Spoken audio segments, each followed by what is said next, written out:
Eh bien, bonjour à tous, bienvenue sur le stand YouTube avec Albaroc. Bonjour Albaroc. Donc, tu vas nous réaliser une recette. Est-ce que tu peux nous expliquer ce que ça va être? Alors, ça va être un cappuccino de champignons de Paris avec une petite écume de noisettes. Et à côté de ça, on va réaliser un foie chaud au caramel et aux épices.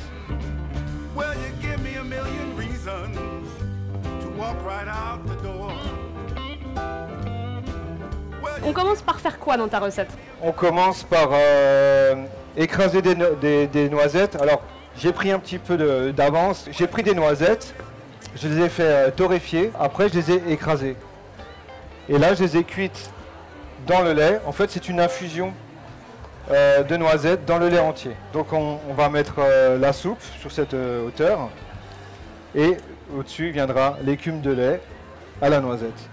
On a fait revenir un oignon, une échalote, une gousse d'ail dans du beurre.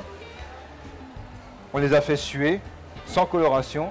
Et après quoi, on a rajouté des champignons de Paris émincés. On les a fait suer aussi. Donc là, j'ai rajouté encore un peu d'eau à hauteur, 2 bouillons cubes, salés, poivrés. Et on va laisser cuire ça pendant une petite demi-heure. On va mixer. Donc là, le champignon, il faut le mixer assez longtemps pour vraiment avoir quelque chose de très très fin, quoi. D'accord, une texture... Ouais, de plus retrouver de morceaux en bouche. Je vais aussi faire une chose, c'est que je vais rajouter la crème pour la finition. J'ai mis environ 100 grammes. Et là, je vais rajouter encore un jaune d'œuf. Le jaune d'œuf, il va faire une petite liaison.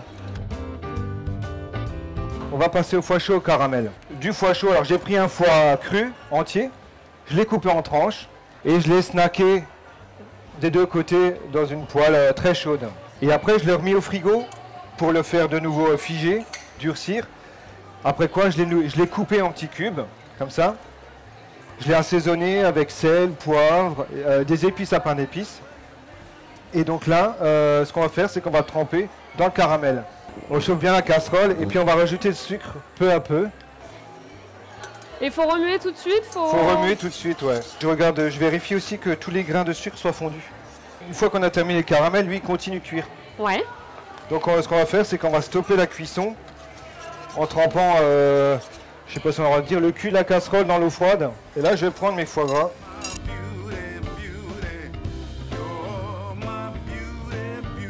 Je filtre le lait. Je récupère ce lait aromatisé. Alors pour l'écume, pour faire les écumes, moi je vous conseille de prendre du lait entier parce que ça fait plus de mousse. Donc on va déposer l'écume sur la verrine. Et donc ça, on va le servir avec la sucette de foie gras au caramel